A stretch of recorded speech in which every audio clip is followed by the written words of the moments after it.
আউযু বিল্লাহি মিনাশ শাইতানির রাজীম। ইয়া বানি ইসরাঈল আযকুরু নি'মাতি আল্লাতী আন'আমতু আলাইকুম ওয়াউফু বিআহদিকুম ওয়া ইয়্যায়া ফারহাবুন।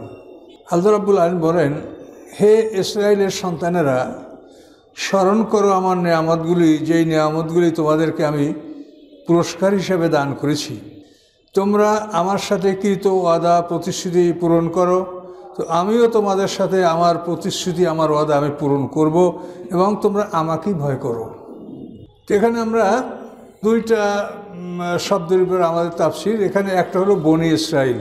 এই বনি ইসরাইল বলতে বোঝায় ইব্রাহিম আলাইহিস সালামের ছেলে ইসহাক আলাইহিস সালাম, ইসহাক আলাইহিস সালামের পুত্র ইয়াকুব আলাইহিস সালাম। এই ইয়াকুব আলাইহিস সালামের 12 সন্তান ছিল। এই 12 সন্তানের বংশধরকে কোরআন পাকে বনি ইসরাইল বলা হয়। ইয়াকুব আলাইহিস সালামের অপর নাম হলো ইসরাইল।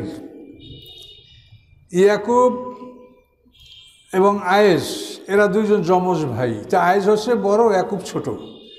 তো ইয়াকুব শব্দের অর্থ অনুজ, মানে দুই যমজের যে শেষে জন্মগ্রহণ করছে। আর আরবি ভাষায় আকবন শব্দ অর্থ গোড়ালি। গোড়ালিটা মানুষের পিছনে থাকে, এর থেকে আকবন থেকে ইয়াকুব। তো এই ইয়াকুব আলাইহিস সালামের 12 সন্তান ছিল।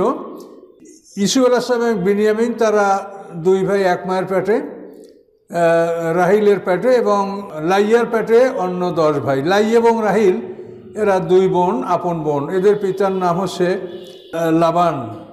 এরা হচ্ছে ইয়াকুব আলাইহিস সালামের মামা, এই মামাতো বোন। সেই সময় একসঙ্গে দু বোনকে বিয়ে করা বৈধ ছিল। তওরাত কেতাবে এটা নিষিদ্ধ হয়েছে। তো এই ঘটনা তওরাতের আগে। মুসা ইবনে ইমরান ইবনে ইয়াসার ইবনে কায়েস ইবনে লাবি 5 পুরুষ। তওরাত কেতাবের 5 পুরুষ পূর্বের কথা যেটা আমরা এখন বলছি। তো এই ইয়াকুব আলাইহিস সালামের 12 সন্তানের বংশধর কোরআন পাকে বনি ইসরাইল নামে পরিচিত। তো আল্লাহ তাআলা তাদেরকে বললেন, হে বনি ইসরাইল, তোমাদের প্রতি যে আমার নেয়ামতগুলি আমি তোমাদেরকে দান করেছি, পুরস্কার দিয়েছি, এগুলি স্মরণ করো। অর্থাৎ তোমাদের মধ্যে আমি অগণিত নবী রাসূল পাঠিয়েছি। এটা হলো নেয়ামত। পৃথিবীর বুকে সর্বশ্রেষ্ঠ নেয়ামত হচ্ছে আল কোরআন। এই নেয়ামতকে যদি আপনি ধরতে পারেন, তাহলে আপনি সারা পৃথিবীর বাদশা যারা রয়েছে তার চাইতে আপনি ভাগ্যবান, এবং আপনি ধনী, সম্পদশালী, সম্মানিত। কাজে এই জন্য পৃথিবীর সর্বশ্রেষ্ঠ নেয়ামত হচ্ছে আসমানি কেতাব। এই কেতাব আপনি অনুসরণ করতে পারলেই আপনি অল্প সময় পরেই আপনি জান্নাতের অধিকারী হবেন, বিশাল জগতের মালিক হবেন। আল্লাহ তাআলা কোরআন পাকে বলেন, ওয়াইজা রাইতা সাম্মা রাইতা নাইমা ওয়া মুলকান কাবীরা। হে রাসূল, যদি আপনি ওই জায়গাটা দেখেন, তাহলে আপনি দেখবেন নাইমা ওয়া মুলকান কাবীরা, যে নেয়ামতে ভরপুর এবং বিশাল সাম্রাজ্য। তা আল্লাহ কোরআনে বলেছেন স্বয়ং। কাজে এই জন্য কোরআন পাক হচ্ছে সবচাইতে বড় নেয়ামত। রেসালাত এবং নবুয়াত, রেসালাত এবং আসমানি কিতাব, এগুলো হচ্ছে সবচেয়ে বড় নেয়ামত। এই জন্য আল্লাহ রসুলকে বিদায় হজে জানাই দিলেন কি, আলিয়াউমা আকমালতু লাকুম দীনাকুম ওয়া আতমামতু আলাইকুম নিয়ামতি। আজকে আমি তোমাদের দিনকে পূর্ণতা দান করলাম আর নিয়ামতের সমাপ্তি ঘোষণা করলাম। অর্থাৎ এরপরে এই নিয়ামত আসবে না, আসমানি কেতাবও আসবে না, কোনো নবী রসুলও আসবে না।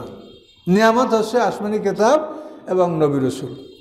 তো আল্লাহ বলেন, হে বনি ইসরাইল, তোমাদেরকে আমি কত নিয়ামত দান করছি। তোমাদের মধ্যে প্রায় 1000 খানেক নবী রসুল পাঠানো হয়েছে। মুসা আলাইহিস সালাম, তারপরে দাউদ আলাইহিস সালাম, তারপরে সুলাইমান আলাইহিস সালাম, এভাবে আরম্ভ করে ঈসা আলাইহিস সালাম পর্যন্ত, জাকারিয়া, ইয়াহিয়া, এভাবে অগণিত পয়গম্বর সব বনি ইসরাইল থেকে আসছে। শুধুমাত্র ইসমাঈল আলাইহিস সালামের বংশ থেকে একজন রাসূল আসেন, তিনি হচ্ছেন আমাদের নবী মুহাম্মদুর রাসূলুল্লাহ সাল্লাল্লাহু আলাইহি ওয়াসাল্লাম। তো আল্লাহ বলেন, আমার সাথে তোমাদের প্রতিজ্ঞাটা তোমরা পূরণ করলে আমি তোমাদের সাথে আমার প্রতিজ্ঞাটা পূরণ করব। এই প্রতিজ্ঞাটা হচ্ছে, আল্লাহ যখনই কোনো নবীকে, কোনো রাসূলকে কোনো কেতাব দান করেন, তখন তার থেকে প্রতিশ্রুতি গ্রহণ করেন যে তোমাকে আমি এই কেতাব দিচ্ছি, তোমার পরে যদি কোনো নবী রসুল বা আসমানি কিতাব আসে, তুমি ঈমান আনবে এবং তাকে সাহায্য করবে। এই শর্তে কি তোমরা আমার এই বোঝা বহন করবে? তো সবাই বলছে হ্যাঁ। তো এখন এই যে একটা শর্ত আল্লাহ নিয়েছেন, আল্লাহ বলছে যে আমার সাথে কৃত প্রতিশ্রুতি যদি তোমরা পূরণ করো, তো আমিও তোমাদেরকে জান্নাতের প্রতিশ্রুতি দিয়েছি, সেটা আমি পূরণ করব। ও আমিনু বিমা আনজালতু, এবং আমি যা নাজিল করছি তোমরা তার উপরে ঈমান আনো। সেগুলি কি? মুসাদ্দিকাল লিমা মাকুম, তোমাদের সাথে যা আছে সেগুলিকে আমার এই অবতীর্ণ কেতাব অনুমোদন করে। আপনারা যখন মিটিংয়ে বসেন তখন কি বলেন? বিগত সবার মন্তব্য পাঠান্তে উহা অনুমোদন করা গেল। তো বলেন তো, এরপরে কার্যক্রম শুরু করেন। তো আল্লাহ বলেন যে এই কেতাব যে আমি নাজিল করেছি, এই কেতাব পূর্ববর্তী কেতাবটাকে অনুমোদন করে, সেটাকে কনফার্ম করে, সেটাকে রিজেক্ট করে, সেটাকে বাতিল ঘোষণা করে, অনুমোদন করে। ওলা তাকুল আউলা কাফিন বিহ, আল্লাহ বনী ইসরাঈলদেরকে বলছেন যেহেতু তারা আলেম, তোমরা প্রথম অবিশ্বাসী হও না। তোমরা তো জানো এগুলি সব, কাজেই তোমরা যে অবিশ্বাসী হও তাহলে মুশরিকরা তো স্বাভাবিকভাবেই অবিশ্বাসী হবে। এই জন্য আল্লাহ বলছেন যে তোমরা প্রথম অবিশ্বাসী হও না। ওলা তাশতারু বিআয়াতি সামানানকারীরা, এবং আমার আয়াতের বিনিময়ে নিকৃষ্ট মূল্য গ্রহণ করো না। এই নিকৃষ্ট মূল্যের অর্থ হচ্ছে যে ইহুদি আলেমরা, খ্রিস্টান আলেমরা এবং তাদের নেতারা তাদের নিম্ন শ্রেণীর লোক থেকে বাৎসরিক একটা চাঁদা গ্রহণ করত, ধর্মীয় ট্যাক্স। এতে তারা তাদের 4 সম্পদ তারা গ্রহণ করত। আমরা যেটা তথ্যে পাই, 4 সম্পত্তি তারা এটা এদেরকে দিবে, আলেম এবং সর্দারদেরকে। তো এটা তারা বসে বসে খাবে আর তারা নেতৃত্ব করবে। তাদের সমাজে ছিল একটা অ্যাসেন্ডেন্সি প্রভুত্ব, তারা সমাজের বড়, এরা তারা ধর্মীয় ট্যাক্সে সবাই এটা দিত। এখন এরা যদি মুহাম্মদ সাল্লাল্লাহু আলাইহি ওয়াসাল্লাম সম্পর্কে ঘোষণা করে তিনি সত্য নবী, তাহলে তাদের এই ব্যবসাটা বন্ধ হয়ে যাচ্ছে। এখন এটা তো ওদের কথা, কিন্তু আমাদেরও সমস্যা আছে। আমাদের সমাজেও যারা আমরা ধর্ম ব্যবসা করি, আমাদের কাছে ইমাম মাহদী আসলে তখন তো আমাদের এই অবৈধভাবে ধর্ম ব্যবসা বন্ধ হয়ে যাবে। তখন আমরাও ফতোয়া দিয়ে বসতে পারি যে উনি ইমাম মেহেদী না, ওনাকেই তোমরা মানিও না। আর আমাদেরকে তো এমনভাবেই ট্রেনিং দেওয়া হয় যে আমার পীর সাহেব ছাড়া আর সব বাতিল, ফলে আর কেউর কাছে তোমরা যেও না। তো এখন এইভাবে যদি মানুষকে বশ করা যায়, তখন ইমাম মাহাদি যদি খাঁটি মাহাদিও আসে, তখন আপনার আমার পীর সাহেব বলবে যে ইনি ইমাম মাহাদি না, তখন মানুষ ফিরে থাকবে। কাজেই কোরআনে যে কথাগুলো বলা হচ্ছে এটা যেমন অতীত, বর্তমান, ভবিষ্যৎ, এটাকে আপনাকে বুঝে নিতে হবে। এই জন্য আল্লাহ বলছেন যে তোমরা প্রথম কাফের হয়েও না। তোমরা জানো যে মুহাম্মদ সত্য নবী, কিন্তু তোমরা এই সামান্য স্বার্থ যে তোমাদের নিম্ন শ্রেণী থেকে তোমরা বিনা শ্রমে তোমরা একটা তাদের সম্পদে এখনো ভোগ করছো, এইটা হলো তোমাদের মানে ওয়ালা তাশতারু বিআয়াতি সামানানকারীরা, যে আমার আয়াতগুলিকে এই নিকৃষ্ট মূল্যে তোমরা বিক্রি করো না। এই কারণে তোমরা আমার আয়াতগুলিকে গোপন করো না, লুকাইও না, সত্য কথা বলো। তোমাদের তওরাতে মুহাম্মদ সাল্লাল্লাহু আলাইহি ওয়াসাল্লামের কথা আছে বলো, কোরআনের কথা আছে এটা বলো, এটা গোপন করো না। ওদের এই বিষয়টা। কিন্তু এই আয়াতের অনেকেই ভুল ব্যাখ্যা করেন। তারা বলেন যে ইমামতি করে বেতন নেওয়া যাবে না, পড়াইয়া বেতন নেওয়া যাবে না, ওয়াজ করে বেতন নেওয়া যাবে না, এটা অনেকে বলে। এটা কিন্তু তারা জ্ঞানের ভাবে বলছেন। একটা জিনিসকে বুঝতে হবে, ওমর ফারুক রাদিয়াল্লাহু তাআলার জমানায় সমস্ত ইমাম, মুয়াজ্জিন এবং অন্যান্যদেরকে কোটি কোটি টাকা তারা ভাতা দিতেন। সেই পরিমাণ ভাতা তো এখন দিতে পারছে না কোনো রাষ্ট্র। তো এই বেতন ভাতাটা যারা দিয়েছেন তারা আমাদের সাথে অনেক জ্ঞানী, মহাজ্ঞানী, এবং এটা বাস্তব। একজন ইমামকে আপনি বেতন দিচ্ছেন, এর অর্থ এই না যে সে নামাজ পড়াই আপনার কাছে বেতন নিচ্ছে। এটা হচ্ছে তার সময়ের মূল্য। যে এই লোকটাকে আপনি এমনভাবে আটকে রেখেছেন যে এই লোকটা অন্য কোনো জায়গায় সময় দিতে পারে না। এখন একটা লোকের সময়টা থেকে আপনি তার যদি মানে টাইমটা দিয়ে আপনি কিলিং করেন, তাহলে তো আপনি সেটা কী করবে? কাজে এই জন্য একজনকে যে আপনারা রেমুনারেশন বা পারিশ্রমিক দেন, এই পারিশ্রমিকটা তার ওই নামাজেরও মূল্য না, ওয়াজেরও মূল্য না, এটা হচ্ছে তার একটা সময়ের মূল্য, যে আপনি তার একটা সময় নষ্ট করছেন। কাজে এই সময়টা সে অন্য কাজে ব্যয় করতে পারছে না, যেটা করে সে জীবিকার জন্য সময়টা ব্যয় করতে পারছে না, এই জন্য তার সময়ের মূল্য আপনি দেবেন। এই বেতনটা হলো সময়ের মূল্য, এটা কিন্তু নামাজ বা ওয়াজ বা এই শিক্ষার এটা মূল্য না। এগুলির মূল্য পৃথিবীর কেউ দিতে পারে না, এটা সময়ের মূল্য দিতে হয় মানুষকে। তো এই জন্য এটা যেন কেউ ভুল ব্যাখ্যা না করেন, এবং এই ভুল ব্যাখ্যায় সমাজের মারাত্মক ক্ষতি হবে। যদি এটা বলা হয় যে ধর্মীয় শিক্ষায় সম্পদ ব্যয় করা যাবে না, তাহলে এই ধর্ম বিকল হয়ে যাবে। একটা লোক কামেল পাশ করতে 18 বছর তার ধারাবাহিক একাডেমিক মানে প্রাতিষ্ঠানিক শিক্ষা গ্রহণ করতে 18 বছর, তো এটা কে তাকে বিনা টাকায় পড়াবে? আপনারা কে আছেন সে আসেন যে আমরা এটা করব। আপনারও সময়ের মূল্য আছে আর ওদেরও জীবনের মূল্য আছে। কাজে এটা এইভাবে না বুঝে শুনে ফতুয়া যেন কেউ না দেন। তো এই জন্য এই বিষয়গুলি বুঝতে হবে। ধর্মীয় শিক্ষায় বরং বেশি অর্থ ব্যয় করে ধর্মীয় শিক্ষা শিখতে হবে, শিখাতে হবে।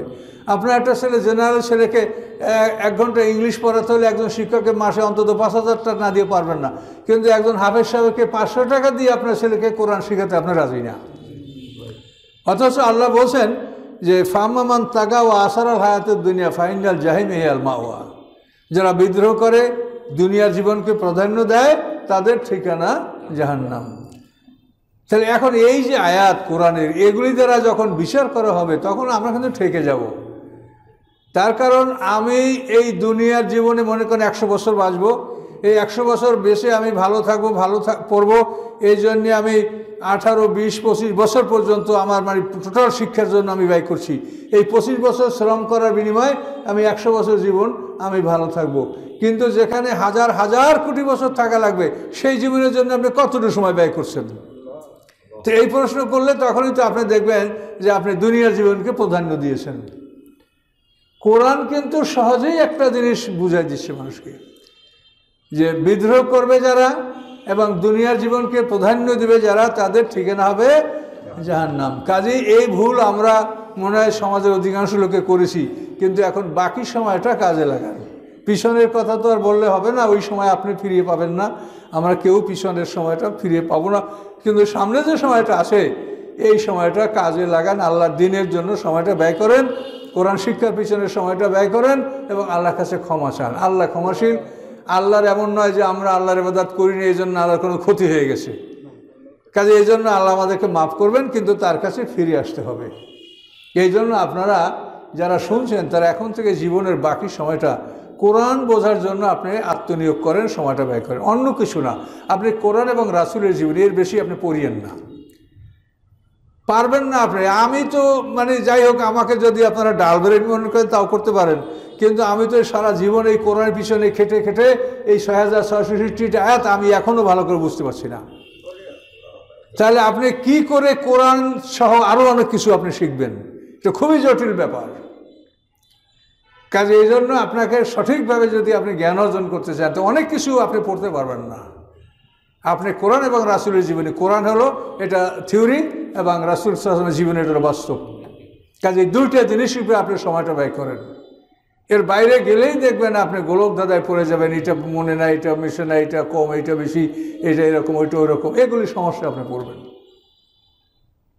তো এই জন্য আল্লাহ তাআলা যে কথাগুলি বলছেন যে নিকৃষ্ট মূল্যে তোমরা আমার আয়াতগুলিকে বিক্রি করো, অর্থাৎ আমার আয়াতে যে মুহাম্মদ সাল্লাল্লাহু আলাইহি ওয়াসাল্লামের কথা বলা আছে, কোরআনের কথা বলা আছে, এগুলিকে লুকিয়ে তোমরা এই যে দুনিয়ার সামান্য একটু পাচ্ছ লোভ মানে ধন সম্পদ, এতে কী হবে? আমাদের আলেমরাও সমাজে অন্যায়ভাবে ধন সম্পদ আহরণ করছে, তা এরা কিন্তু এদের ব্যাপারেও আমার তো ভয় লাগে একেবারে শিওর যে এরা ইমাম মাহাদি আসলে বলবে যে উনি মাহাদি না, তার কারণ তাহলে এনাদের এই ধর্ম ব্যবসা বন্ধ হবে। এটা আপনাদেরকে আমি কিভাবে বুঝাবো বলেন? একটা আপনি জানেন যে এই পৃথিবীর যত সম্পদ আছে, সম্পদের মালিককে আমরা, তার পক্ষে গোলাম এবং নিযুক্ত এজেন্ট। তো আমরা এই সম্পদের মালিক না। তো এখন এই সম্পদের যিনি মালিক তিনি বলছেন যে আমার সম্পদ তোমার দখলে আছে, তুমি খাও পরো সুন্দরভাবে, খাও সুন্দর পরো সুন্দর থাকো, কোনো নিষেধ নাই, অপব্যয় করবে না, এটা তার আদেশ। এরপর বাকি যা আসে এটা তুমি মরে গেলে কি করতে হবে সেটা আমার ব্যাপার, ওটা তোমার চিন্তা নেই। তুমি মরে গেলে তুমি আমার হুকুম মতো বিদায় হও, তারপর তোমার সম্পদ কি করতে হবে সেটা আমার। কি আল্লাহ বলছে, বিধান আছে কিনা দেওয়া, এভাবে আমাদেরকে বলা হয়েছে। কিন্তু এই সম্পদ আমরা যে আল্লাহর পথে ব্যয় করব, আল্লাহ বলছেন যে আমার সম্পদ আমার রাস্তায় ব্যয় করো। এই আল্লাহর রাস্তায় সম্পদ ব্যয় করার জন্য আল্লাহ তাআলা কোরআন পাকে 17টা খাত উল্লেখ করেছেন।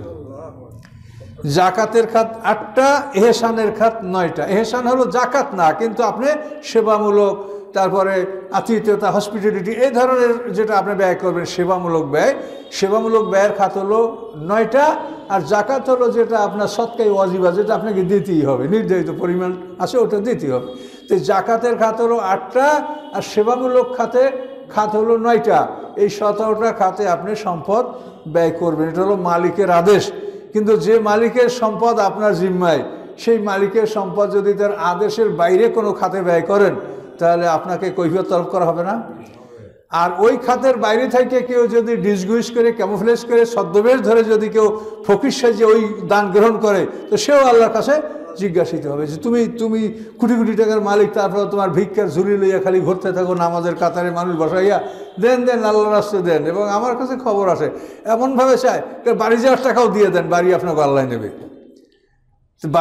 বাড়ি যাওয়ার টাকাও দিয়ে দেন, আল্লাহ নেবে, কিন্তু ওদেরকে আল্লাহ খাওয়াবে না। ওরা হাজার হাজার কোটি টাকার মালিক, তারপরও এভাবে ভিক্ষা করতেই থাকে। এগুলো বাস্তব, আপনারা দেখেন।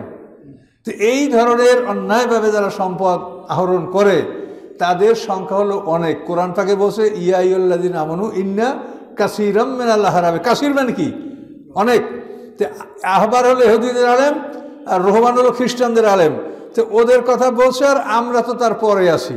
এখন ওই গুণ আমাদের মধ্যে থাকলে আমরাও ওর পরেই সিরিয়ালে আসি। আমরা কি কোরআনের একটা আয়াত নাযিল হয় একটা ঘটনাকে কেন্দ্র করে, কিন্তু হুকুমটা কিন্তু কমন হয়ে যাবে, সবার জন্য প্রযোজ্য। তো এই অন্যায়ভাবে সম্পদ যারা ভক্ষণ করে আল্লাহ বলছেন তারা কাসির, অনেক। তো অনেক যদি হয় এটা চিহ্নিত করবেন না। তা আমি যদি হয়তো আমাকেও বলবেন যে ভাই আপনি যেটা বলছেন এই দোষ তো আপনার মধ্যে আছে, আমাকেও বলতে হবে। আপনি এগুলো পরীক্ষা না করে আপনি কোন আলেমের কাছে যাচ্ছেন, এটা আপনাকে পরীক্ষা করতে হবে যে অন্যায়ভাবে সম্পদ ভক্ষণ করে কারা। যাদেরকে দান গ্রহণ করার কোনো অনুমতি নাই, যাদেরকে দিলে সব হওয়ার কত ঘোষণা নাই, তাদেরকে মানুষে কোটি কোটি টাকা দিচ্ছে। এটা এমন একটা সিস্টেম তারা করেছে যাতে মানুষ মনে করে যে এদেরকে টাকা দিলে আমরা ভেস্তে যাইতে পারবো। পিছনে একটা গোপন রহস্য আছে যে এদেরকে টাকা দিলে আমরা ওনাদের গাড়ির বগিতে চড়ে ভেস্তে যাবো। এই উদ্দেশ্য কিন্তু এটাই। মানুষ কিন্তু এমনি কেউ টাকা দিতে চায় না, তার একটা উদ্দেশ্য থাকে আমি টাকা দিই কেন। তো এই যে সমস্যাটা, এই কোরআনের কথাটা আপনি ভালো করে উপলব্ধি করবেন যে এটা কিন্তু ইহুদি খ্রিস্টানদের আলেমরা যে সমস্যা সৃষ্টি করছে যে তারা তাদের সামান্য স্বার্থে মুহাম্মদ সাল্লাল্লাহু আলাইহি ওয়াসাল্লামকে অস্বীকার করেছে, কোরআনকে অস্বীকার করছে। তো আমাদের আলেমরা এটা করতে পারে। তাদের যে স্বার্থ, তারা যে ব্যবসাটা করে যাচ্ছে এই ব্যবসাটা তাদের থাকবে না। এটা শিওর, আপনারা বোঝেন তারাও বোঝে। কিন্তু মানুষ যেহেতু অধিকাংশ বোকা, আমরা অধিকাংশ মানুষ বোকা, জ্ঞানের অভাব, যার জন্য মানুষেরা আর খুব এগুলো সহজেই ভেস্ত। আপনি আকাঙ্ক্ষা আবাস্ত করবেন, পিসের বাড়ি যাই ওই সময় 500,000 টাকা দিয়ে আসলেন বা একটা গরু দিয়ে আসলেন, একটা ছাগল উট ভেড়া দিয়ে আসলেন, তো হুজুর আপনাকে নিয়ে ভেস্তে যাবে। আর এদিকে এরপর আপনি আকাঙ্ক্ষা যা করেন।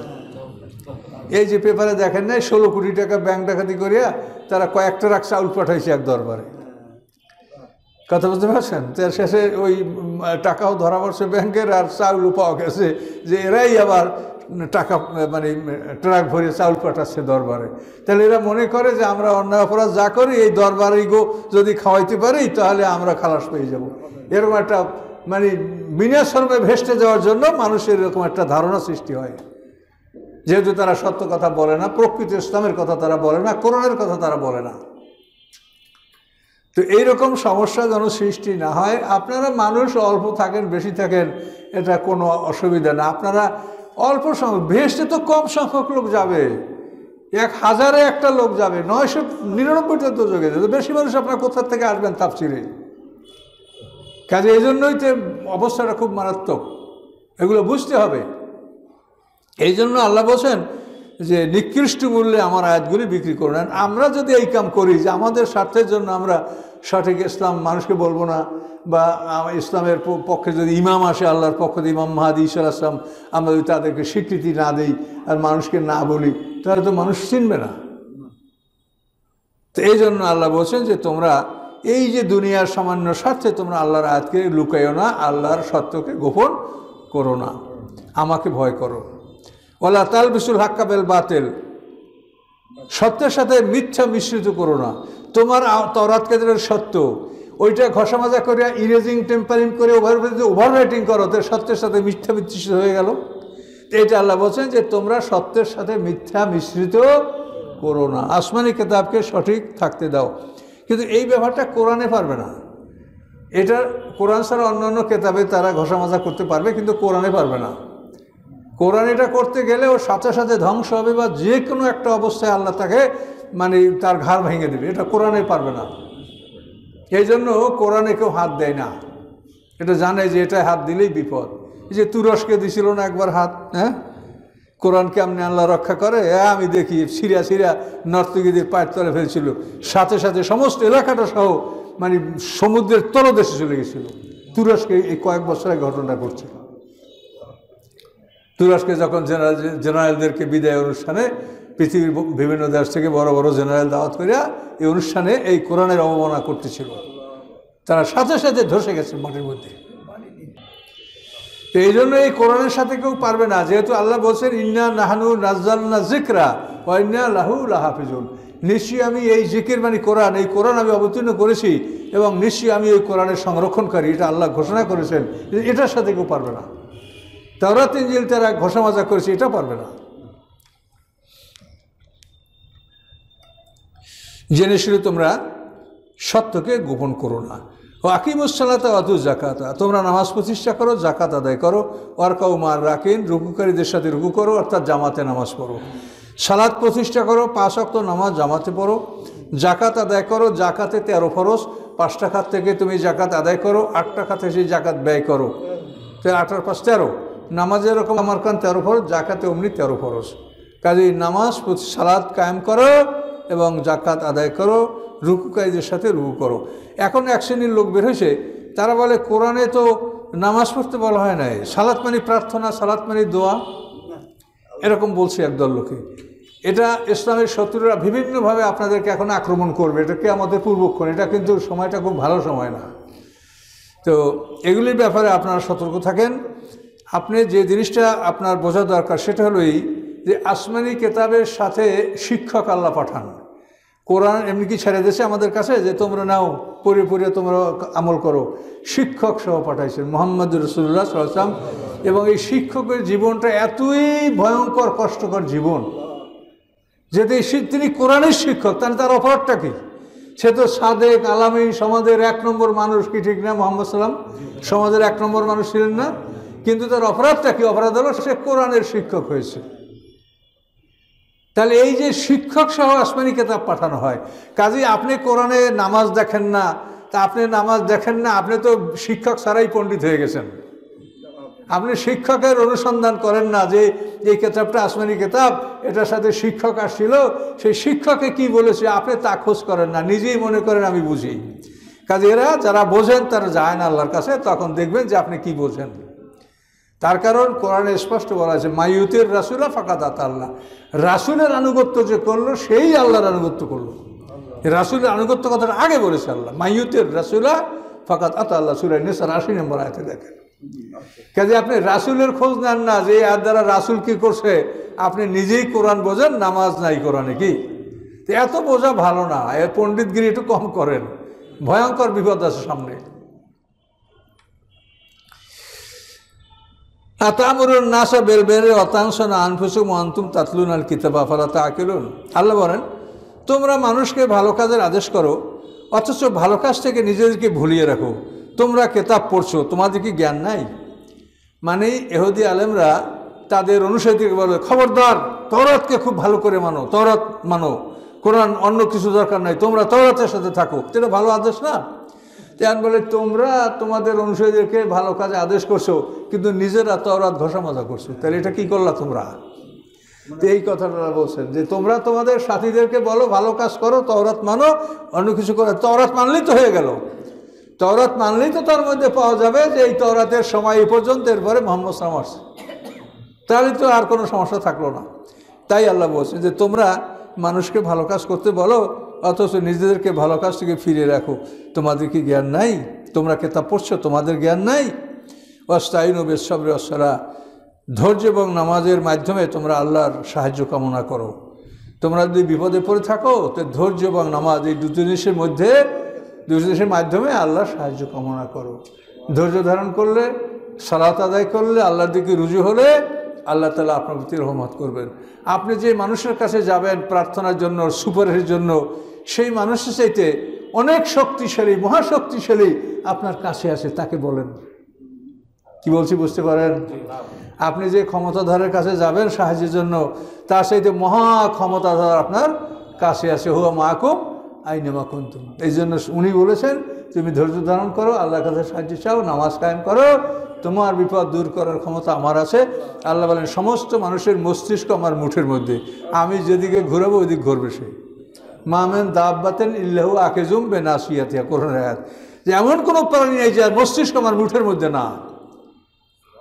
তাহলে এই ইয়াকিন থাকলে ইনশাআল্লাহ আল্লাহ তাআলা তাদেরকে হেফাজত করবেন, হেফাজতের মালিক আল্লাহ তাআলা।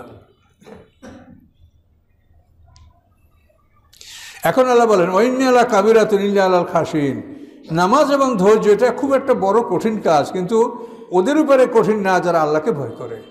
একমাত্র আল্লাহকে যারা ভয় করে তাদের জন্য এই নামাজটা কঠিন নয়। তার কারণ নামাজ এমন একটা ইবাদত, এটা দেখা গেছে যে একটা লোককে কমান্ডার যদি বলে যে সামনে ঝড়ের মতো গুলি আসছে, তুমি অ্যাডভান্স করো, তো ওই লোকটা অ্যাডভান্স করতে বাধ্য যাবেই, কিন্তু ওই লোকটা এদের মসজিদে যাওয়াতে যাবে না। এটা বাস্তব, মানে কমান্ডার অর্ডার করছে অ্যাডভান্স, তো সামনে গুলি যাবে, কিন্তু যদি ওই লোকটা বলেন তুমি মসজিদে যাও, যাবে না। তাহলে নামাজ কিন্তু মৃত্যুর সামনে আগাই যাওয়ার সেই তো নামাজ কঠিন, কিন্তু আল্লাহ যাদের জন্য সহজ করেছে তারা এটা সহজেই আল্লাহর ঘরে চলে আসতে পারে। আর খাশিন কারা, আল্লাহ ভীরু কারা, আল্লাহকে ভয় করে কারা, আল্লাযীনা ইয়াযুন্নুনা আন্নাহুম মুলাকু রাব্বিহিম, যারা এই দৃঢ় বিশ্বাস রাখে যে নিশ্চয়ই তারা রবের সাথে সাক্ষাৎ করবে, এই বিশ্বাস যারা করে তারা খাশিন, তারা আল্লাহ ভীরু। ওয়ান্নাহুম ইলাইহি রাজিউন, এবং নিশ্চয়ই তারা আল্লাহর দিকে প্রত্যাবর্তিত হবে। সবাই আল্লাহর দিকে আমরা প্রত্যাবর্তিত হব। এ পর্যন্ত কথাটা শেষ, রুকুটা শেষ হয়ে গেল। আবার বলেন আল্লাহ, ইয়া বানি ইসরাঈল আযকুরু নি'মাতি আল্লাতী আন'আমতু আলাইকুম ওয়া আন্নী ফাদ্দালতুকুম আলা আলামিন। হে বনি ইসরাঈল, স্মরণ করো আমার নিয়ামতগুলি। উপরে যা বলছেন ওই কথা আবার রিপিট করছেন, স্মরণ করো আমার নিয়ামতগুলি, যেই নিয়ামতগুলি তোমাদেরকে আমি পুরস্কার হিসেবে দান করেছি, এবং নিশ্চয়ই আমি তোমাদেরকে অনুগ্রহ দান করেছি সমস্ত সৃষ্টিকুলের উপরে। ফজিলত অনুগ্রহ, তোমাদেরকে আমি সমস্ত সৃষ্টিকুলের উপরে অনুগ্রহ দান করছি, তোমাদের মতো এত অনুগ্রহ আমি কাউকে দান করি নাই। তোমাদের মধ্যে আমি সবচাইতে বেশি নবী রাসূল, সবচাইতে আসমানি কিতাব আমি তোমাদের মাঝে আমি পাঠিয়েছি। ওয়াত্তাকু ইয়াওমান লা তাজজি নাফসুন আন নাফসিন শাইআ, এবং এমন একটা দিনকে ভয় করো যে দিন এক মানুষ অন্য মানুষের কোনো উপকার করতে পারবে না, কথাই বলবে না, তাকাবেই না, তার অনুকূল তো দূরের কথা, কেউ তাকাবেই না যে কে না কে, তাকাইয়া দেখবে না, এমন ব্যস্ততা তার থাকবে। ওয়ালা ইউকবালু মিন্না শাফাআত, এবং তার পক্ষ থেকে কোনো শাফাত কবুল করা হবে না। ওয়ালা ইউখাযু মিন্না আদলুন, তার থেকে কোনো বিনিময় গ্রহণ করা হবে না। ওয়ালা ইউনসারুন, তারা কোনো সাহায্য প্রাপ্ত হবে না। তাহলে শাফাত মানে যদি কেউ ইচ্ছা করে করতে চায় এটা গৃহীত হবে না, কিন্তু তার শাস্তি ভোগ করার মেয়াদ যদি ফুরিয়ে যায় তখন আল্লাহ অনুমতি দিবেন যে এখন শাফাত করে তাকে বের করো, তখন শাফাত কাজে আসবে। কিন্তু ইচ্ছা করে যে কেউ শাফাত করবে যে অমুকে আমার, তারে আমি এখন মুক্তি চাই বা তার জন্য শাফাত, এটা কিন্তু হবে না। শাফাত আসে কিন্তু আল্লাহর অনুমতিক্রমে, অনুমতি ছাড়া নিজ ইচ্ছায় কেউ কারোর জন্য শাফাত করতে পারবে না। শাফাতের বিষয়টি নিয়ে অনেক জটিল কথা অনেকে বলেন, কিন্তু বিষয়টা সোজা। শাফাত আসে কিন্তু আল্লাহর অনুমতি সাপেক্ষে। একটা মানুষ যে দোজগে যাওয়ার মতো যোগ্য, যার ন্যাকামল কম বদামল ভারী, সে দোজগে ঢুকবে, তার শাস্তি আল্লাহ জানেন কতখানি, সেই শাস্তি তার শেষ হবে, তারপর তার পক্ষে আল্লাহ শাফাত করার জন্য অনুমতি দিবেন, এবং অনুমতিক্রমে আল্লাহর অনুমতিক্রমে তার পক্ষে রাসূল অথবা অন্য কোনো লোক, তার কোনো নাবালেগ সন্তান অথবা কোনো আলেম তার পক্ষে শাফাত করবে এবং তাকে দোজখ থেকে বের করা হবে। তারপর হাউজে কাউসারের পানি থেকে গোসল করিয়ে তাকে জান্নাতে প্রবেশ করানো হবে। যেহেতু আল্লাহ বলেন ফামাইয়া আমাল মেসকালা জাররাতেন খায়রান ইয়ারা, অনুপরিমাণ ভালো যদি কেউ করে তাও সে দেখবে। কাজে এই জন্য ন্যাকামল কম আসে, কিন্তু এটাও সে দেখবে, এটা পাবে, এটা সে ভোগ করবে, কিন্তু শাস্তি খাটার পর। এবং শাস্তিটা খুব ভয়ঙ্কর শাস্তি, ওখানে যেন এই শাস্তি খাটা না লাগে সেই চিন্তা সবাই করেন, ধোকাটাই খুব মারাত্মক অবস্থা হবে। ওয়াইজ নাজ্জাইনাকুম মিন আলি ফিরাউনা, স্মরণীয় ঘটনা, যখন তোমাদেরকে আমি মুক্তি দিয়েছিলাম ফেরাউন সম্প্রদায় থেকে। বনি ইসরাইলকে বলছে, মিশরের সম্রাট ফেরাউন প্রায় 400 বছর মিশর শাসন করছে। আমালেক সম্প্রদায়ের একটা শাখা, এদেরকে কিপ্তি বলা হয়। এই ফেরাউন প্রায় 400 বছর মিশরের শাসক ছিল। তো এই মিশরেই বনি ইসরায়েলরা ছিল। তার কারণ ওই ইউসুফ আলাইহিস সালাম যখন মিশরের রাজা হলেন, ইউসুফ আলাইহিস সালাম তো বনি ইসরায়েল, ইয়াকুব আলাইহিস সালামের ছেলে, তো তখন ইউসুফ আলাইহিস সালাম তার আত্মীয় স্বজনদেরকে ডেকে আনছিলেন মিশরে, যে আমি মিশরের রাজা, তোমরা দুর্ভিক্ষে কেন কষ্ট করবে। তো ইউসুফ আলাইহিস সালাম তার আত্মীয় স্বজনকে মিশরে ডেকে আনছেন। এ থেকে ইউসুফ আলাইহিস সালামের এই বংশধর, যখন তিনি মুসা আলাইহিস সালাম মিশর ত্যাগ করে, তখন 6,70,000 বনি ইসরায়েল মুসা আলাইহিস সালামের সাথে ছিল। তো এই বনি ইসরায়েল যে সবই ইউসুফ আলাইহিস সালামের বংশধর। তো এই বনি ইসরায়েলদেরকে মিশরের ফেরাউন তাদেরকে শাস্তি দিত। তাই আল্লাহ বলেন, স্মরণীয় ঘটনা যখন তোমাদেরকে মুক্তি দিলাম ফেরাউন সম্প্রদায় দেখে, ইয়াসুমুনাকুম সুআল আযাব, সে তোমাদেরকে নিকৃষ্ট ধরনের শাস্তি দিত। শাস্তির ধরনটা কি? ইউযাব্বিহুনা আবনাকুম, সে তোমাদের পুত্র সন্তানদেরকে জবাই করত। ওয়াস্তাহিয়ুনা নিসাকুম, তোমাদের কন্যা সন্তানদেরকে জীবিত রাখত। আফি জাআলাকুম বালাউম মির রাব্বিকুম আযীম, এবং তোমাদের এই বিষয়ের মধ্যে তোমাদের রবের পক্ষ থেকে ছিল একটা বড় ধরনের পরীক্ষা। তো ফেরাউন এটা কেন করতো? তাফসিরে বলা আছে যে ফেরাউন স্বপ্নে দেখে যে বাইতুল মুকাদ্দাসে একটা আগুন জ্বলে উঠছে। সেই আগুনটা বাইতুল মুকাদ্দাস থেকে উড়ে এসে মিশরে পড়েছে। বাইতুল মিশর এই পশ্চিমে, বাইতুল মুকাদ্দাস এই ছেড়ে, এই যে ভূমধ্য সাগর এবং আয়লা, এদিকে হলো বাইতুল মুকাদ্দাস আর এদিকে হলো মিশর। তো এই আগুনটা মিশরে পড়ে কিপ্তিদের সমস্ত বাড়িঘর জ্বালিয়ে দিয়েছে, কিন্তু বনি ইসরায়েলদের কোনো ক্ষতি করে নাই। এই স্বপ্ন দেখেই ফেরাউন দরবারের স্বপ্নতত্ত্ববিদদেরকে বলল যে আমার এই স্বপ্নের ব্যাখ্যা কী। তখন তারা বলল যে বনি ইসরায়েল থেকে একটা পুত্র সন্তান জন্মগ্রহণ করবে, সেই সন্তানের হাতে আপনার পতন ঘটবে এবং এই মিশরীয় রাজবংশ এটা ধ্বংস হবে।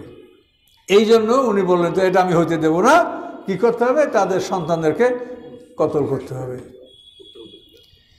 তো এভাবে সে সন্তানদেরকে হত্যা করতেই ছিল, কিন্তু এক পর্যায়ে যখন অবস্থাটা এমন হলো যে এভাবে পুত্র সন্তানদেরকে হত্যা করতে থাকলে, যে রাষ্ট্রীয় কাজকর্ম যেগুলো এরা গোলামের মতো এদের দ্বারা এরা করাচ্ছে, এখন মন্ত্রিপরিষদ বলল যে এরা যদি এভাবে শেষ হয়ে যায়, বৃদ্ধরা মরে যাচ্ছে আর শিশুদেরকে কতল করা হচ্ছে, তাহলে এই কাজগুলো আমাদেরই করতে হবে, আমরা তো পারবো না।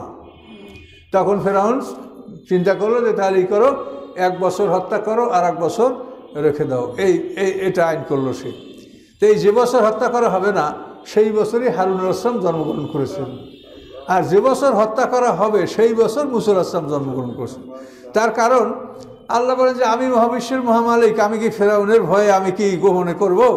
আমি মুসাকে তুই হত্যা করবি, ওই সময় আমি মুসাকে বানাবো। আল্লাহ তাই বানাইয়েছেন মুসাকে তার হত্যা করার বছরে, এবং আল্লাহ এমন কাজ করেছেন যে এই মুসাকে তুই লালন পালন করবি, তোর ঘরে খাবে, তোর গায়ে হাগামুতা করবে, আর তুই তোর মাকে, মুসার মাকে বেতন দিবি, আর তুই মুসাকে লালন পালন করবি। তুই মারবি? মারা তো দূরের কথা, তুই লালন পালন করবি। আমি আল্লাহ। আল্লাহ বলেন আমি আল্লাহ, যে আমার ক্ষমতা আছে, আমি তোকে দিয়ে এটা করাবো, তুই আমার গোলাম। কি এড়াইতে পারছে ফেরাউন? এই ছেলে যখন লোহিত সাগর থেকে তুলে আনা হয়েছে, তখন তার মন্ত্রিপরিষদ বলছিল যে এই ছেলের জন্যই আপনি এত হাজার হাজার লোক, কোনো সর্বনিম্ন হলে অন্তত 12,000 আর উপরে 90,000 সন্তান সে হত্যা করেছে। তার মন্ত্রিপরিষদ বলছে যে এই ছেলের জন্যই আপনি এদের হত্যা করছেন, এই ছেলে আপনার সেই ছেলে দুশ্মন, একে আপনি হত্যা করেন। কিন্তু বিবি আসিয়া বলেন লা তাকতুলহু, একে হত্যা করো না, আশা ইয়ান ফাওয়ালাদা, এই সন্তান আমাদের উপকারে আসবে, আমি তাকে পুষ্যপুত্র হিসেবে লালন পালন করবো। তারপর বিবি আসিয়া মানে ওদের সাথে তর্ক করলেন যে নীল নদীটা কোথায়? ভিক্টোরিয়া হ্রদ, সেই ভিক্টোরিয়া হ্রদ থেকে এই একেবারে ভূমধ্য সাগর পর্যন্ত বিশাল নদী।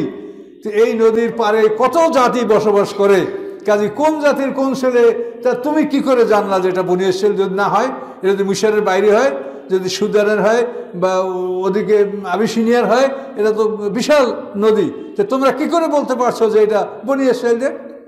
তেন উনি তো সম্রাজ্ঞী, এখন ওনার কথার সাথে ওরা যুক্তিতে পারলো না, এবং ফেরাউনকেও বললো আমরা নিজেরা পারবো। তাহলে কী হবে? শেষ পর্যন্ত মুসা আলাইহিস সালামের ব্যবস্থা সেখানে হয়ে গেল, বুঝতে পারছেন? তো আল্লাহ তাআলা সেই কথা বলেন। তো এখানে খুব সংক্ষেপে কথাগুলো আল্লাহ বলে দিচ্ছেন। ওয়াইজ ফারাকনাকুল বাহারা, স্মরণীয় ঘটনা যখন তোমার দুদেশে আমি নদীকে বিভক্ত করে দিয়েছিলাম। ওই যে মুসা আলাইহিস সালাম লোহিত সাগর পাড়ি দিয়ে হ্যাঁ, ফানজাইনাকুম, আমি তোমাদেরকে মুক্তি দিয়েছিলাম। ও আগ্রাকনা আলা ফেরাউনা, এবং আমি ফেরাউন বংশধরকে আমি ডুবিয়ে দিয়েছিলাম। অন্তুম তানজুরুন, এবং তোমরা তা দেখতেছিলে। মানে মুসা আলাইহিস সালাম 6,70,000 নিয়ে লোহিত সাগরে, যে মানে মূল লোহিত সাগর না, আকাবাহু সাগর পাড়ি দিয়েছে। মূল লোহিত সাগর তো 300 কিলোমিটারও বেশি চওড়া। তো এটা তাফসীর করা আছে, যে জায়গাটা পার হয়েছে এটা 12 মাইল। এই জায়গাটা হলো আকাবাহু, অর্থাৎ লোহিত সাগরের মাথায় 2টা শাখা, আকাবাহু সাগর, তার মাথায় আয়লা, এবং ওদিকে সামনে ভূমধ্য সাগর যেখানে শেষ হয়েছে। তো এইখান থেকে মুসা আলাইহিস সালাম পার হয়েছিল, আল্লাহর হুকুমে লাঠি দিয়ে পিটান মারছেন, 12টা রাস্তা হয়ে গেছে, পানি পাহাড়ের মতো দুদিকে জমা হয়ে গেছে। সেই ঘটনা সংক্ষেপে আল্লাহ বলছেন যে তোমরা দেখতেছিলে যে ফেরাউন বাহিনী যখন ওই রাস্তার মধ্যে নেমেছিল সমুদ্রের মধ্যে, তখন সবাই তারা ডুবে মারা গেল তোমাদের চোখের সামনে। ওয়াইজ ওয়াদনা মুসা 40 লাইলাতান, স্মরণীয় ঘটনা যখন মুসা আলাইহিস সালামের সাথে আমি 40 রাতের প্রতিশ্রুতি নিয়েছিলাম যে তুর পাহাড়ে 40 রাত থাকবে এবং তাকে তওরাত দেওয়া হবে। এই 40 রাতের প্রতিশ্রুতি আল্লাহ নিয়েছিলেন। সুম্মাত তাকাসতুমুল ইজলা, এই সময়ের মধ্যে তোমরা গরুর বাচ্চা পূজা করছিলে। মিন বাদি, মুসা আলাইহিস সালামের তুর পাহাড়ে চলে আসার পরে, অন্তুম জালিমুন, তোমরা ছিলে জালেম। মুসা আলাইহিস সালাম তওরাত আনার জন্য তুর পাহাড়ে গেছিলেন, কিন্তু কথা ছিল 1 মাসের। কিন্তু মুসা আলাইহিস সালাম 30 দিন রোজা রাখার পরে মেশক করে মুখ পরিষ্কার করে যাওয়ার পরে আল্লাহ বলছেন যে রোজাদারের মুখের দুর্গন্ধ আমার কাছে মেশকো জাফরানের সেই তো পছন্দ, তুমি দাঁত মেজে পরিষ্কার করে আসলে কেন, তুমি আরও 10টা রোজা রেখে আসো। এই জন্য কিন্তু মুসা আলাইহিস সালামের 10 দিন বেড়ে গেল। এটা কোরআনে অন্য জায়গায় আছে বিস্তারিত। প্রথমে প্রতিশ্রুতি ছিল 30 দিনের, এটা পরে বাড়াইয়া 40 দিন করা হয়েছে। তো এই ফাঁকে কিন্তু সামিরি ওদেরকে ভুল বুঝাইয়া বনি ইসরায়েলের কাছে যে মানে ফেরাউন বংশের সোনা দানা জমা ছিল এগুলা কালেকশন করে ও এটা গলাইয়া তার থেকে একটা গরুর বাচ্চা বানালো। এবং জিবরিল আমি যে ঘোড়া উপরে, ঘুড়ির উপরে ঘোটকি, ঘুড়ি বলতে তোমার আকাশে উড়ানো ঘুড়ি বলতে ঘোটকি, ঘোটকি ঘুড়ি মানে ঘোড়ার যেটা স্ত্রীলিঙ্গ ঘোটকি। তো জিবরিল আমি যে ঘোটা করবার সওয়া ছিলেন ওটা হলো রূহ, ওটা হচ্ছে হায়াত।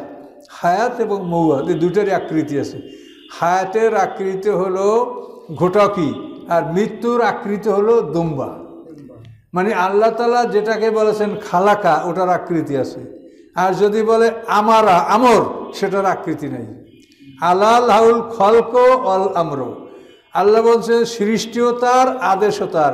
এখন যেগুলো সৃষ্টি সেগুলির অস্তিত্ব আপনি বুঝতে পারবেন যে এটা সৃষ্টি, আর যেটা আদেশ, যেমন রুহু, এটা আদেশ, এটা বোঝা যাবে না। এই জন্য হায়াত এবং মৌত দুটাকে আল্লাহ বলছেন কি খালাকা, মানে এটা সৃষ্টি। কাজে এই জন্য এই হায়াতের আকৃতি আছে, এটা হলো ঘোটকি। এই ঘোটকি জিবরিল আমিন এটা সওয়ার ছিলেন এবং মুসা আলাইহিস সালাম আগে আগে এটা আসছিলেন লোহিত সাগর পার হওয়ার সময়। তো ওই ঘোটকির পায়ের নিচ থেকে মাটি সংগ্রহ করে আসলে বেঁধে রেখেছিল সামেরি। এবং এই মাটি ওই বাচ্চাটাকে, গরুর বাচ্চাকে ঢালাই করে বানায়া এই মাটি যখন তার মুখে ছিটায় দিল, তখন ওই গরুর বাচ্চাটা জীবিত হয়ে ভ্যা ভ্যা করে ডাকতে লাগলো।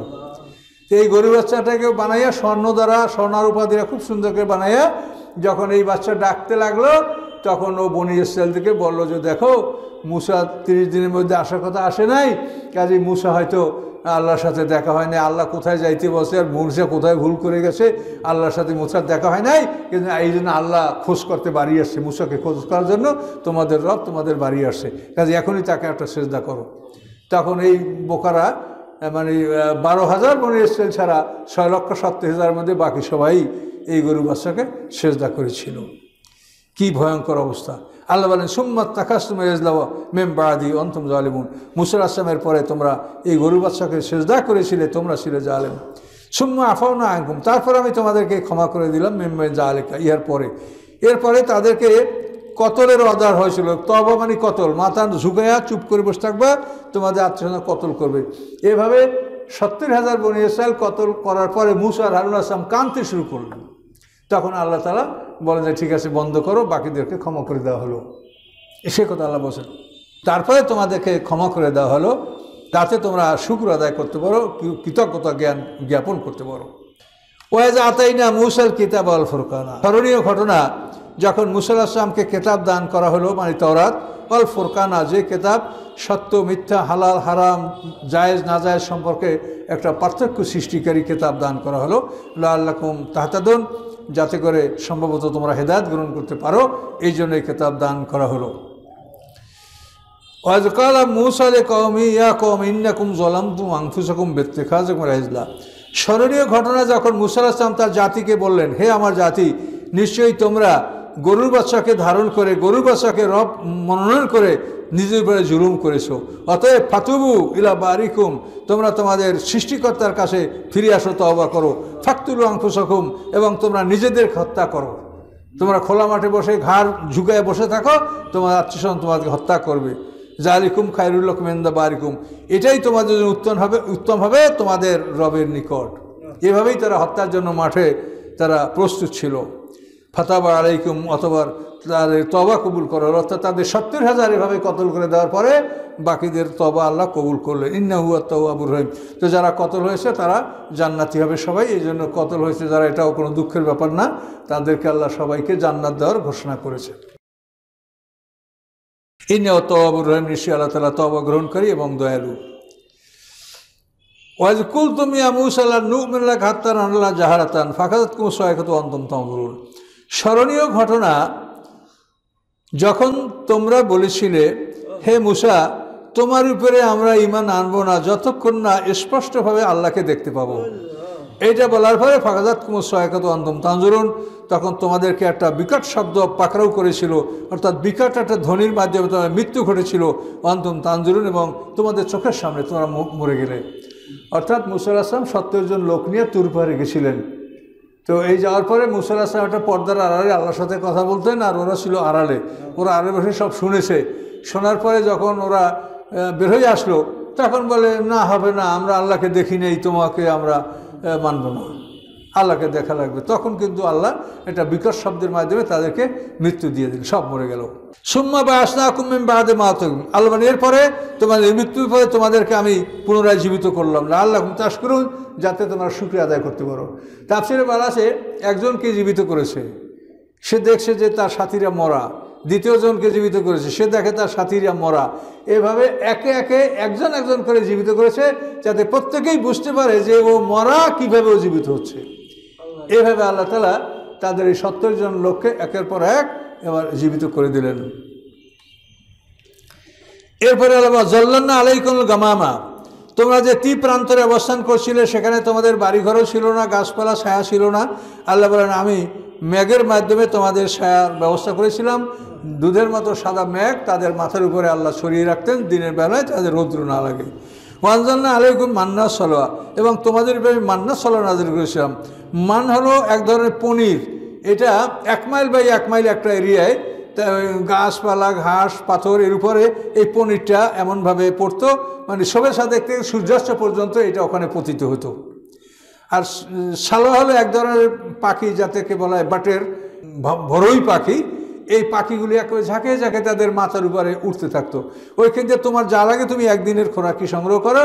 আর ওই যে পনির, এটা তোমরা এক একটা পরিবারে তোমরা 3.5 সের 1 সা এই পরিমাণ তোমরা ওটা সংগ্রহ করো। এটা সবেসা দেখতে সূর্যোদয় পর্যন্ত এটা তোমরা ওখানে পাবে। এভাবে আল্লাহ তাআলা তাদের জন্য জান্নাতি খাবারের ব্যবস্থা করলেন, যে উপর থেকে ছায়া দিলেন, এভাবে খানার ব্যবস্থা করলেন। এরপরে আল্লাহ বললেন, কুলু মিন তাইয়্যিবাতি মা রাযাকনাকুম, আমি যে তোমাদেরকে পবিত্র বস্তুতে খাদ্য দান করেছি তোমরা খাও। আমা যালামুনা, আল্লাহ বলেন, ওরা আমার সাথে জুলুম করে নাই, ওয়ালাকিন কানু আনফুসাহুম ইয়াজলিমুন, বরং ওরা নিজেদের উপরেই জুলুম করেছে। জুলুমটা কি হয়েছে? আল্লাহ বলছে, একদিনের খাবার সংগ্রহ করবা, শুক্রবার দিন 2 দিনের খাবার নিবা। যেহেতু শনিবার এটা আসবে না, ওটা ইয়ামুস সাবত, সপ্তাহের শনিবার দিন ছুটির দিন আসবে না, তো শুক্রবার দিন নেবা 2 দিনের খাবার, আর প্রতিদিন 1 দিনের খাবার নেবা। কিন্তু কিছুদিন পরে ওদের মন দুর্বল হয়ে গেল, যদি না পাওয়া যায় একটু বেশি করে নিই। যখনই বেশি করে নিল তখনই স্বাদ নষ্ট হয়ে গেল। আর এটা স্বাভাবিক, একটা খাবার যা পরিমাণ, এই পরিমাণের বাইরে নিলেই কিন্তু সেটা ভালো আর লাগে না। আপনি যে খাবার খাবেন যতই স্বাদ হোক, কিন্তু পরিমাণে বেশি খাইতে লাগলে তখন স্বাদ থাকবে না। এদেরকে আল্লাহ তাআলা এভাবে তারা আল্লাহর হুকুমের ব্যতিক্রম করে যখন অধিক পরিমাণে সংগ্রহ করতে গেছিল, তখন এই খাবারের স্বাদ তাদের নষ্ট হয়ে গেল। তো আল্লাহ বলেন, আমি জুলুম করি নাই, তারা নিজেদের উপরে নিজেরা জুলুম করেছে। ওয়াজকুলনা উদখুলু হাযিহিল কারিয়াতা, স্মরণীয় ঘটনা। আল্লাহ বলেন, যখন আমি বললাম এই জনপদে প্রবেশ করো, ফাকুলু মিনহা হাইসু শি'তুম রাগাদা, যেখান থেকে ইচ্ছে সেখান থেকেই তোমরা আশুদা হয়ে মন ভরে এই জনপদ থেকে তোমরা তোমাদের খাদ্য গ্রহণ করো। অদখুলুল বাবা সুজ্জাদা, এবং দরজা থেকে প্রবেশ করার সময় সেজদারত অবস্থায় তোমরা ঢোকো, মানে মাথা নত করে ঢোকবা। ওয়াকুলু হেত্তাতুন, এবং বলবা হেত্তাতুন মানে আহেতান্না খাতায়ানা, হে আল্লাহ আমাদের গুনাহ মাফ করেন, এই বলে বলে শহরে মাথা ঝুঁকে আল্লাহর নাম নিয়ে হেত্তাতুন বলতে বলতে ঢুকবা। তাহলে কী হবে? নাগফির লাকুম খাতায়াকুম, আল্লাহ বলেন আমি তোমাদের অপরাধ ক্ষমা করে দেবো। ওয়াসানাজিদুল মুহসিনিন, এবং সৎকর্মশীলদেরকে আরও নেয়ামত বাড়িয়ে দেবো। এটা আল্লাহ বললেন। কিন্তু ওরা করলো কি? ফাবাদ্দাল্লাযিনা যালামু কাওলান গায়রাল্লাযী কিলা লাহুম, জালেমরা কী করলো? যে কথাটা তাদেরকে বলে দেওয়া হয়েছিল সেই কথাটা তারা পাল্টিয়ে ফেললো। ওরা ঢোকার সময় বললো হেন্তাতুন গমসাই, আর ঢোকলো পিছন বিলে, কাহাকারিয়া যেটা আরবিতে বলা হয়, মানে শহরে মাথা দিয়ে ঢুকবে না দিয়া পিছনভাবে ঢুকছে, আর হেত্তাতুনের জায়গায় হেন্তাতুন বলতে বলতে ঢুকছে। এর নাম বনি ইসরাইল। কথা বুঝতে পারছেন? খুবই দুর্দান্ত জাতি। আল্লাহ বলেন ফানজালনা আলা যালামু রিজজাম মিনাস সামা, এজন্য আল্লাহ বলেন আমি এই জালেমদের উপরে শাস্তি অবতীর্ণ করেছিলাম, এবং এই শাস্তিতে তাদের কয়েক হাজার লোক সে সময় ধ্বংস হয়েছে। আকাশ থেকে মানে এমনভাবে বজ্রপাত বর্ণ এক আযাব আসছে যে আযাবে ওই অপরাধ করা পরে তাদের বহু লোক ওখানে তাদের হতাহত হয়েছিল। এ পর্যন্ত থাকলো। তো এটা হলো 59 নম্বর আয়াত পর্যন্ত, আমরা 2 রুকু চলে আসি। এখানে এই রুকুতে যে কথা আছে এই কথাগুলো আপনারা সারা কোরআন শরীফে পাবেন। মুসা আলাইহিস সালাম নামটা কোরআন শরীফে 136 বার আসছে।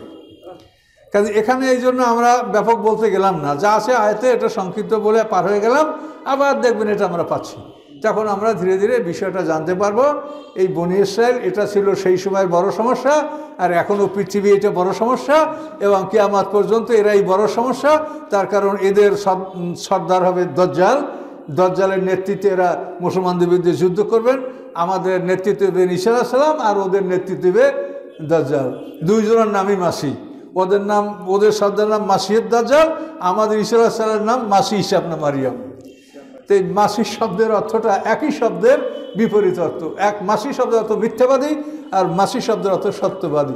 তা আমাদের মাসি হলো সত্যবাদী, আর ওদের মাসি হলো মিথ্যাবাদী। তো এই 2 মাসি যুদ্ধে অবতরণ করবেন কিয়ামতের আগে আগে। ঈসা আলাইহিস সালাম আসবে, এটা কোরআনে বলা আছে। ওয়াইন্নাহু ইলমুল লিসাআতি ফালা তামতারুন্না বিহা, ঈসা আলাইহিস সালাম কিয়ামতের স্পষ্ট জ্ঞান। উনি আসলে বুঝবো যে কিয়ামতেই এসে গেল। তো এগুলি সামনে আসবে ইনশাল্লাহ, আমরা পাবো।